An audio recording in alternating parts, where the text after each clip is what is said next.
you think the reputation of the United States has gone down under your presidency? No, I think it's gone way up, and I think we're a respected country again. We were laughed at all over the world. We had a president that couldn't walk up a flight of stairs, couldn't walk down a flight of stairs, couldn't walk across the stage without falling. We had a president that was grossly incompetent. You knew it, I knew it, and everybody knew it, but you guys didn't want to write it because you're fake news. All right.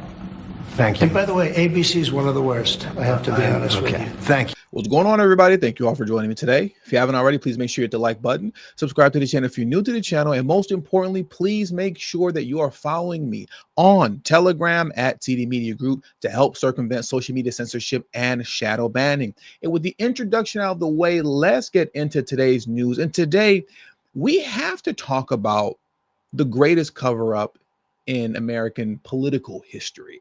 And to be honest, if we're really explaining this correctly, it's not the greatest cover-up. This was the greatest failed cover-up in American political history, and it's the covering up of Biden's mental decline. Now, if I'm not mistaken, I believe this week, Jake Tapper's book, Original Sin, is going to come out, which basically is a tell-all book of the covering up of Biden's mental decline from the mainstream media all the way to cabinet members. But one of the things that really rubs me the wrong way, and it truly aggravates me, is how Jake Tapper is going to essentially ride off into the sunset, selling this book and speaking on it as if he wasn't part of the cover-up, right? He should be held accountable, as well as the co-writer who is an author that works with Axios. You all knew, and now you're all playing dumb.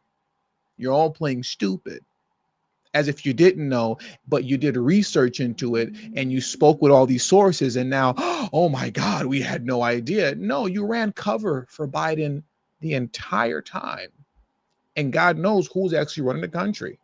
A lot of people default and say it was Obama, and I get that. I figured that much as well at one point. But when you start digging in a little bit deeper and you're listening to all the stuff that's really being released and snippets and that's unfolding, to be quite honest with you, it really is starting to look and sound like, and I kid you not, possibly just the Biden crime family was running the country. It wasn't necessarily Obama. It was possibly Jill Biden and Hunter Biden. And we're going to get to that point by the end of this video. Right? So stick around and follow me. But I want to stay with Jake Tapper first, right? Because he's a fraud. He's a phony. And I wish he would be held accountable in some way, shape, form, or fashion for the fraud that he has participated in. But thank goodness we have Megyn Kelly here. Jake Tapper has been promoting this book like crazy. He's been all over the place. And I would give him credit for being crazy enough to go talk with Megyn Kelly, not because she's someone that you shouldn't talk with, but we know that she is going to be 100% truthful and honest, and she's going to rip into you for being a fraud. And that's exactly what happened here. Megyn Kelly essentially ripped his head off, right? And forced him to have to admit that he's a fraud. Now, he doesn't necessarily technically say I'm a fraud, but it's very obvious, you know, in his expression and in the way he's articulating himself when Megyn Kelly really kind of sticks it to him on why you didn't speak up sooner. Let's get into what Jake Tapper had to say when Megyn Kelly essentially, in my opinion, kind of decapitated him. Let's jump into this video clip right now. You covered the Biden presidency aggressively throughout the 4 years, and you didn't cover mental acuity hardly at all. I mean, time and time again, when issues came up, you seem to be running cover for the president. I don't think interested. That's true. Well, I mean, we'll start with the Lara Trump issue that you referred. Here it is. This happened in 2020. Joe Biden, as we all know, has worked to overcome a stutter. How do you think it makes little kids with stutters feel when they see you make a comment like that?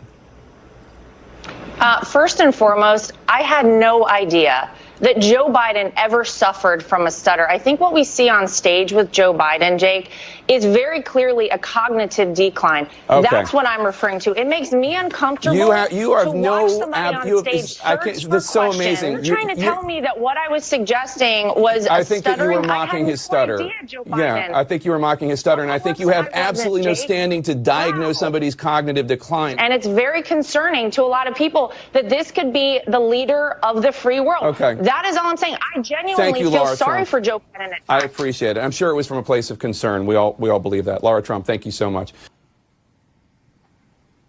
Do you want to apologize to Lara Trump now?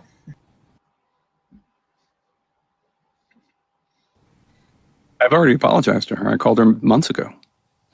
And what did she say? I mean, I don't want to disclose the contents of a private conversation, but I thought the conversation went well. And she has said this publicly, so I feel fine sharing it. She said that she would never mock anybody's stutter.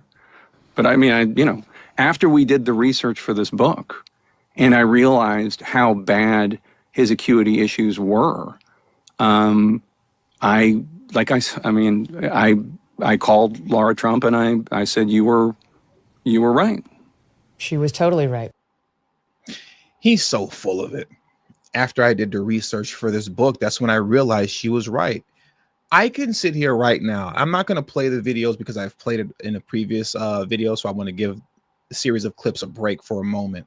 But I could sit here right now and play numerous back-to-back clips of Jake Tapper running cover for Biden the way that he did when he was speaking with Lara Trump.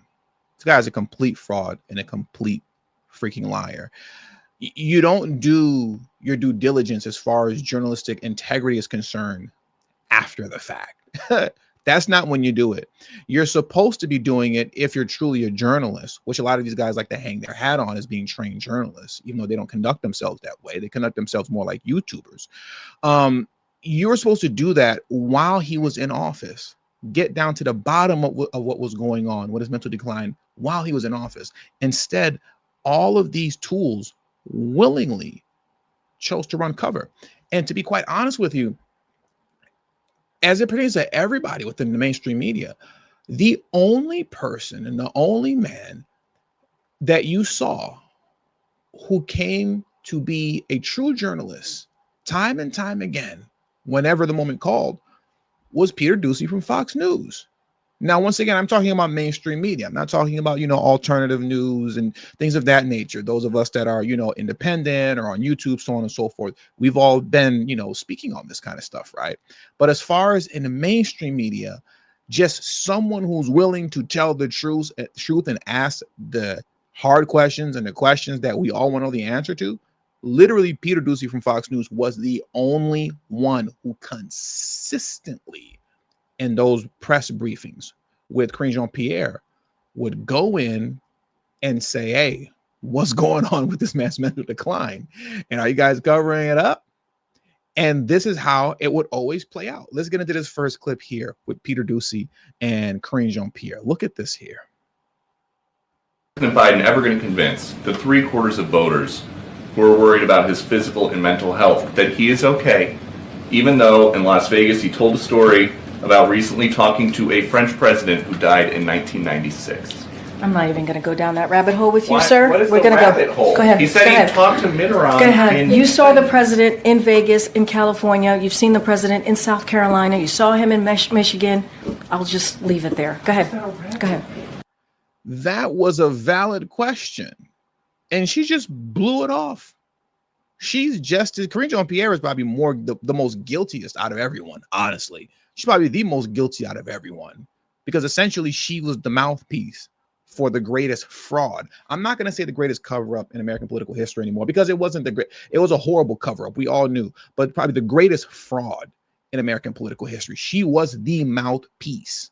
Her and what's her name that went to MSNBC? God, I'm sure somebody will let me know in the comment section below. I can't think of her name right now. I really wish I could remember her name.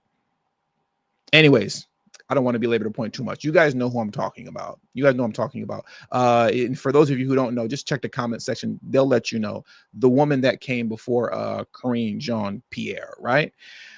These people were the mouthpieces for this fraud, and they should be held accountable in some way, shape, form, or fashion. Jen Psaki, that's her name, Jen Psaki. But now look at this clip here from Peter Doocy. I don't want to get off of Peter Doocy yet because he deserves his flowers, honestly. Peter Doocy deserves his flowers. Look at this here where Peter Doocy, he literally called Biden out to his face over his mental decline. And Biden, you know, he wasn't really too happy about it. And I'll give Biden this much. He did have a good, relatively sharp comeback at Peter Doocy, you know, but let's check this out here. This is very humorous. And like I said, I'll give Biden a little credit for his comeback on how he responded to Peter. Special counsel said in his report is that one of the reasons you were not charged is because, in his description, you are a well-meaning elderly man with a poor memory. I'm well-meaning, and I'm an elderly man, and I know what the hell I'm doing. I've been president. I put this country back on its feet. I don't need his recommendation. It's totally out. How bad is your memory, and can you continue as president? My memory is so bad, I let you speak. First off, man, once again, you got to give a round of applause to Peter Doocy, man. I mean, he challenged him straight to his face. So you got to give Peter his flowers. But at the same time, too, listen, I'm going to give it up to Biden. He was sharp that day. He was definitely sharp that day. I want to play that one more time. He was sharp in this moment right here. Something the special counsel said in his report is that one of the reasons you were not charged is because, in his description, you are a well-meaning elderly man with a poor memory. I'm well-meaning, and I'm an elderly man, and I know what the hell I'm doing. I've been president. I put this country back on its feet. I don't need his recommendation. It's totally out. How bad is your memory, and can you continue as president? My memory is so bad, I let you speak.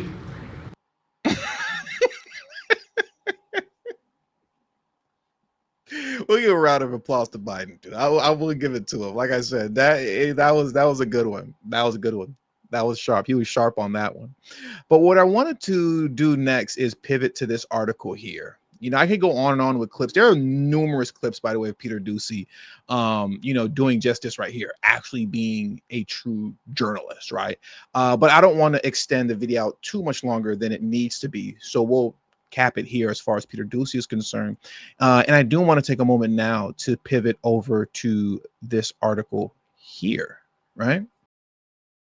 If you haven't read this yet, I strongly suggest you do.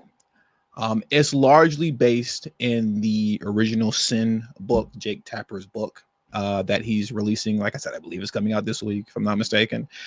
If you're not going to read the book, which I definitely am, I mean, I want to know what's going on, you know, but if you're not going to read it, I definitely do suggest you at least read this article here called All the President's Enablers, because it's very telling concerning how obvious it was, even in the election of 2020, that Biden had no business running for president, let alone becoming president of the United States. It was always apparent.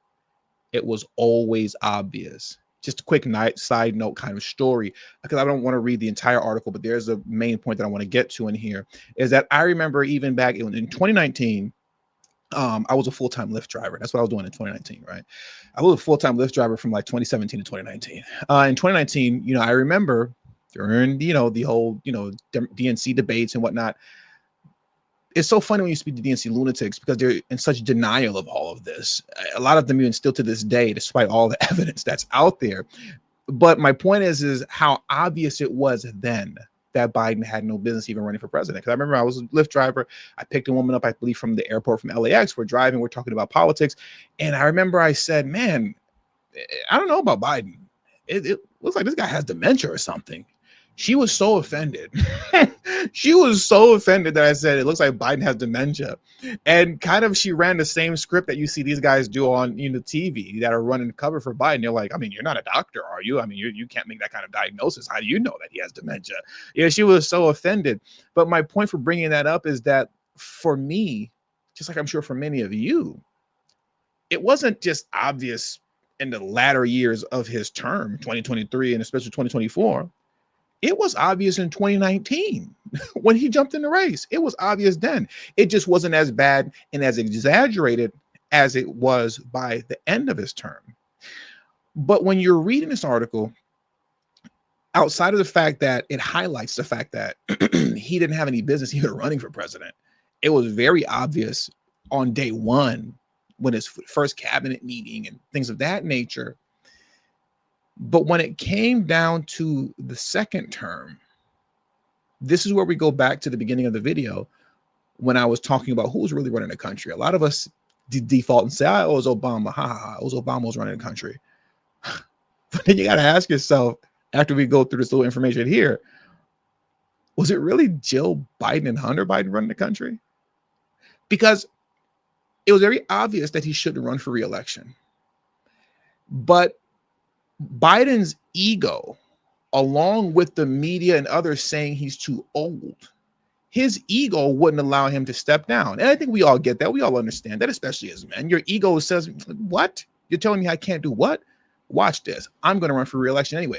This is where your loved ones and those closest to you, friends, family, wife, are supposed to step in and say, hey, man, it's time to have a seat. It's time to call it a game, right? Especially your wife. Especially your wife. For those of you men that are married out there, if your wife actually cares about you, and your well-being, let alone your health, I'll put it to you like this. I'm slightly overweight, right? I'm not fat, but I definitely can lose my, you can say, dad belly that I got here, dad bod, right? I got a little gut. My wife reminds me of that gut, and I need to lose it almost every day. Okay, so my point is that if anybody's going to tell you the truth as a man, it's going to be your wife.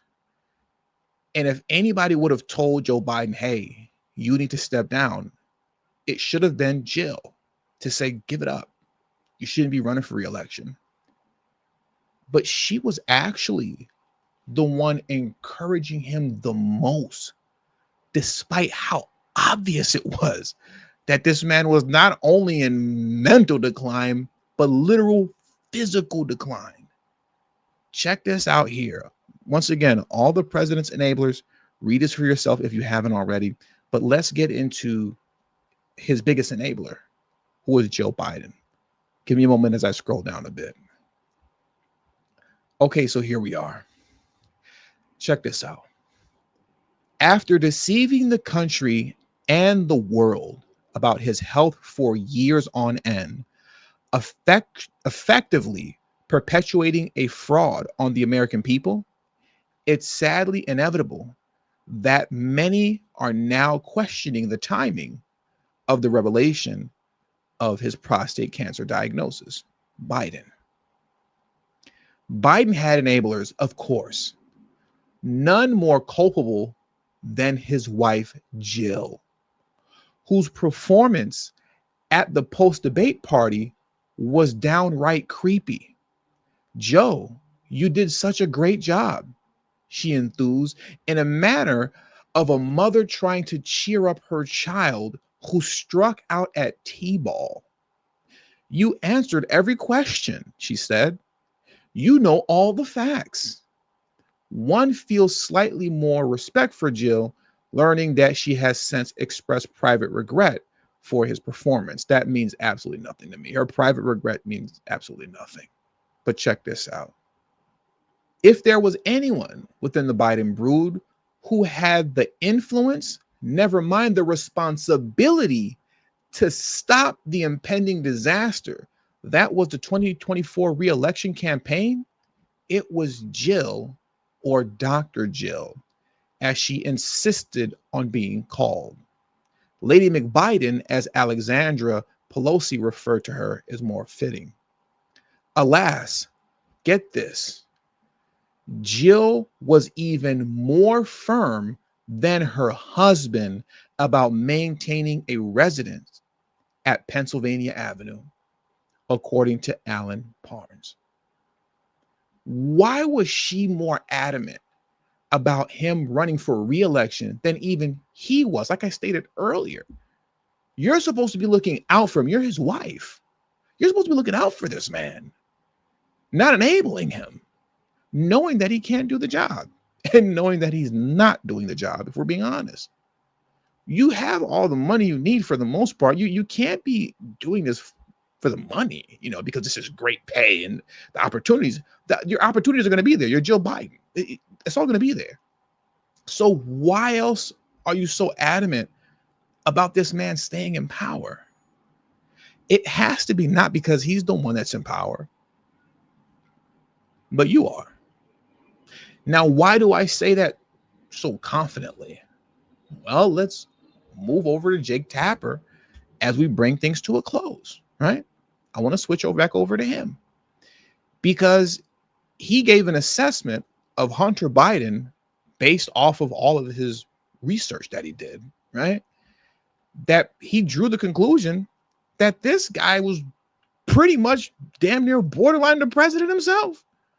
Check this clip out here. This is unbelievable. And this is probably the most of all the stuff that Jake Tapper has stated throughout numerous interviews and his shameless plugs on CNN in the middle of news segments of his book. This is probably the most interesting statement that he has made that we're going to hear right now concerning Hunter Biden. So I want to jump into this clip next as we bring this video to a close. Was the Hunter stuff? I think it was considerable. I think Hunter was driving the decision making for the family in a way that he was almost like a chief of staff of the family. Does that strike you as pretty bizarre? It's bizarre because I think he is provably, demonstrably unethical, sleazy, and prone to horrible decisions. I mean, tell me how you really feel.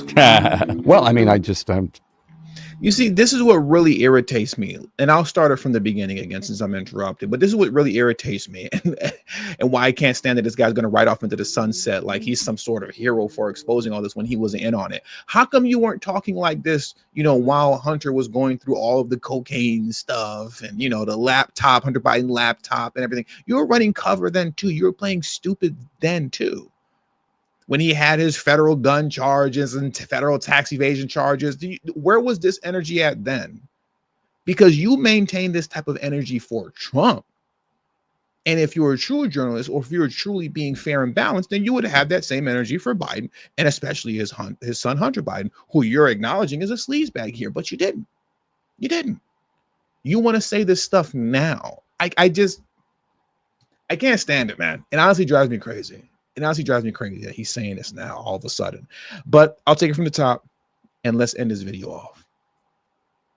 How big a factor was the Hunter stuff? I think it was considerable. I think Hunter was driving the decision making for the family in a way that he was almost like a chief of staff of the family. Does that strike you as pretty bizarre? It's bizarre because I think he is provably, demonstrably unethical, sleazy, and prone to horrible decisions. I mean, tell me how you really feel. Well, I mean, just look at the record. I mean, after his brother died, he cheated on his wife with his brother's widow and then got her addicted to crack.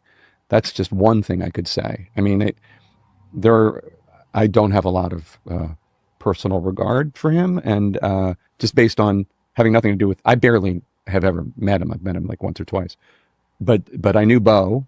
Bo was a great, upstanding guy. I knew him too. Really, a real loss for the country too, not just for his family, for the country.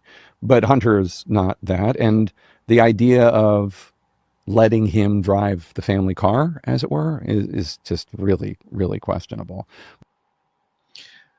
Understand, don't let that chief of staff comment go over your head, right? And it's very easy for it to go over your head if you don't really know what chief of staff entails. Look at this here, because we're going to bring this to a close. I know I've said it like 3 times already, but we are. The White House chief of staff is the president's top advisor and the highest ranking member of the executive office of the president. This role involves managing the White House staff, overseeing daily operations, and coordinating policy development. They act as a liaison between the president, the White House staff, and the executive office, and are often the gatekeeper of information and communication following the president.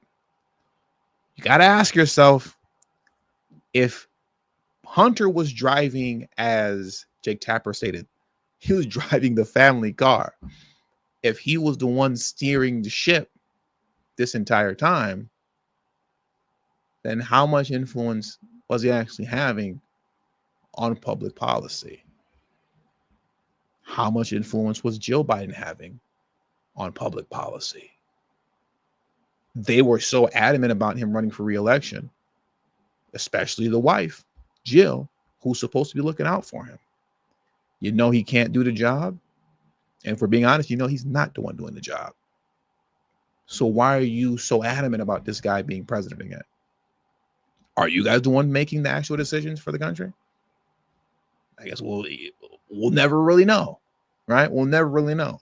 And I don't think that Jake Tapper's book is going to draw that conclusion or come to any conclusion on who's actually really running the country.